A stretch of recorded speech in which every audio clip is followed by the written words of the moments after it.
Hi friends, welcome back to my channel. ఈరోజు మనం చెగోడీలు బియ్యం పిండితో ఎలా చేయాలో చూద్దాము. కప్తో 3 కప్స్ వాటరు, కొంచెం జీలకర్ర, వామ్, రెడ్ చిల్లీ పౌడర్, రుచికి సరిపడినంత సాల్ట్. ఇలా వాటర్ బాయిల్ అయిన తర్వాత మనం బియ్యం పిండిని యాడ్ చేసుకోవాలి. ఏ కప్పుతో అయితే వాటర్ తీసుకున్నామో అదే కప్పుతో బియ్యం పిండిని యాడ్ చేయాలి. ఇది మొత్తం ఇప్పుడు మనం మంచిగా కలుపుకోవాలి.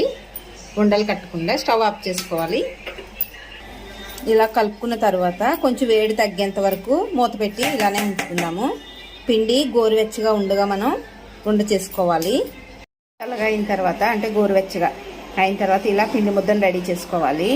మనం పిండి ముద్ద రెడీ చేసుకునేటప్పుడు వాటర్ అనేది కనుక సరిపోకపోతే పిండి పొడి పొడిగా ఉంటే లైట్గా వాటర్ యాడ్ చేసుకుంటూ పిండి ముద్దను రెడీ చేసుకోవాలి. ఇప్పుడు ఇది ఒక 5 మినిట్స్ ఇలానే పక్కకు పెట్టుకుందాం. ఇలా ఈ పిండి ముద్ద నుంచి కొంచెం కొంచెంగా తీసుకొని దీన్ని మనం ఇలా చేసుకోవాలి. చేసుకున్న తర్వాత మనకి ఫింగర్కి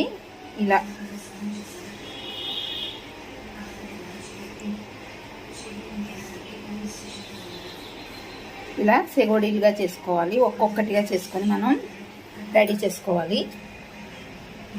ఇలా చెగోడీలన్నీ రెడీ చేసుకోవాలి.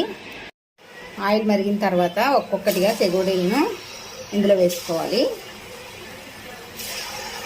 నురగనేది రాకుండా ఆగింది కదా, ఇప్పుడు అంటే మనకి చెగోడీలు అనేవి రెడీ అయినవి. వీటిని మనం వేరొక దాంట్లోకి తీసుకొని మరలా మిగిలిన చెగోడీలు కూడా ఇలానే వేసుకోవాలి.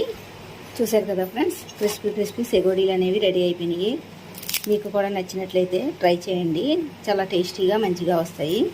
Thank you friends.